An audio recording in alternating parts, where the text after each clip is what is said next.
pourquoi le journaliste d'investigation Pape Alé Niang a été arrêté? Je veux le dire.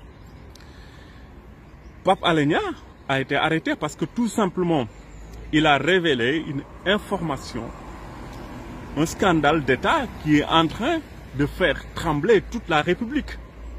La République est en train de vaciller parce que cette information est sortie et que le grand public a eu cette information grâce au journaliste d'investigation Pape Alé Niang.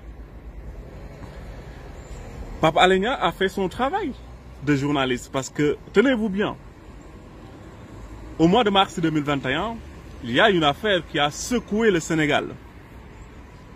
Une affaire d'accusation de viol à l'endroit d'un opposant, à savoir Ousmane Sonko.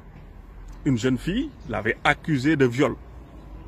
Ousmane Sonko a été convoqué pour une audition. Et cela a eu quand même pas mal de dérives du côté du pouvoir. 14 personnes ont été assassinées, lâchement assassinées à cause de cette sordide affaire. Et cette affaire-là a été révélée par ce journaliste. On a compris, grâce à un rapport interne de la gendarmerie, que cette affaire-là a été montée de toutes pièces par les autorités de l'État.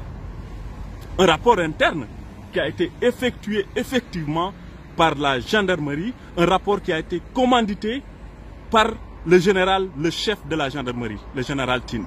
Et ce rapport, qu'est-ce que ce rapport dit? Et qui est extrêmement grave. Un scandale pire que le Watergate qui avait emporté le président Nixon.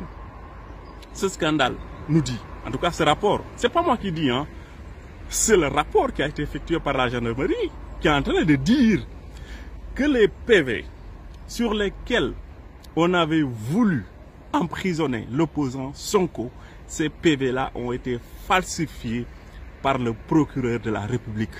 Tenez-vous bien, par le procureur de la République. Donc, tous les éléments d'audition qui, quand même, innocentaient l'opposant Sonko ont été effacés. Et pire encore, le procureur est allé sur Internet. Il a puisé des photos des femmes dénudées et il a mis ça dans le PV pour écrouer l'opposant Sonko, pour que son PV soit chargé, pour que véritablement ce qu'on lui reproche puisse être une vérité pour eux.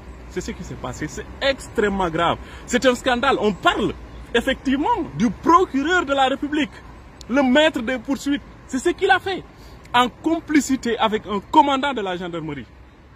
C'est extrêmement grave, les gars. C'est ce que Pape Alé Niang a révélé. Et ce n'est pas les seules révélations. Ce rapport de la gendarmerie, ce n'est pas moi qui ai fait ce rapport. Ce rapport de la gendarmerie révèle, les gars, tenez-vous bien, que effectivement, il y a des hauts gradés de l'armée qui sont impliqués dans cette affaire. Ce rapport révèle qu'il y a des ministres, il y a des responsables du parti au pouvoir qui sont impliqués dans cette affaire. Pire encore, le président de la République était au courant. Tenez-vous bien, les gars. Vous n'êtes pas en train de rêver. Ce n'est pas une science-fiction, ce n'est pas un film, c'est la réalité. Ça s'est passé au Sénégal, les gars. Le président de la République, on lui a remis le rapport qui innocente Ousmane Sonko. Le général lui-même lui a envoyé une lettre qui dit exactement que le capitaine Touré, ce capitaine-là qui a été renvoyé, qui a été radié, il n'a rien fait, il n'a fait que son travail. Et le président de la République, connaissant toute cette affaire, le rapport entre les mains, la lettre du général Tine entre les mains, le président de la République a décidé de radier le capitaine Touré malgré tout. Donc lui, il était au cœur de cette affaire.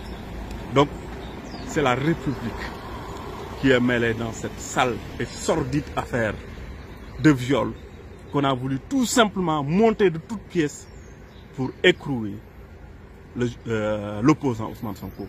Et Pape Alé Niang n'est qu'une victime de cette affaire. Parce que lui, il a enquêté, il a voulu savoir c'est quoi, qu'est-ce qui s'est passé réellement. Et il a eu tout simplement ce rapport entre les mains. Et ce rapport révèle tout. Et ce rapport qu'on dit secret a été fait par la gendarmerie de A à Z. Et ce rapport incrimine des gens. Au lieu maintenant de prendre des mesures par rapport à tout cela, maintenant ils sont en train, tout simplement, ils sont en train de traquer tous les gens qui peuvent tout simplement détenir les rapports et qui peuvent faire des révélations. Les gars, c'est ce qui s'est passé au Sénégal. C'est extrêmement grave. Tout l'État, tout le gouvernement, aujourd'hui, devrait rendre des comptes par rapport à ce qui s'est passé. C'est ça qui s'est passé. C'est pourquoi le journaliste d'investigation Pape Alé Niang est aujourd'hui arrêté. Et c'est sûr qu'ils vont continuer encore à arrêter des gens parce qu'ils sont en train de trembler. La République est en train de vaciller. Le monde entier doit savoir ça. Le monde entier doit savoir ça et c'est du jamais vu au Sénégal. C'est la première fois depuis plus de 60 ans, même la crise de 62, même cette crise-là est beaucoup plus grave que la crise de 62, entre Senghor et Dia. Donc aujourd'hui, c'est le Sénégal, c'est la République qui est en train de vaciller et que le monde entier doit savoir ce qui s'est passé. Donc Pape Alé Niang n'a absolument rien fait. Il n'a fait que son travail et il doit être libéré le plus rapidement possible. Donc il est détenu tout simplement par des bandits. Donc il doit être libéré parce qu'il n'a fait que son travail de journaliste pour éclairer la rentrée des Sénégalais. Il l'a fait de très belle manière. Merci, que le monde sache ce qui se passe actuellement au Sénégal et qui est tout simplement l'œuvre d'un tyran, d'un président qui est Macky Sall.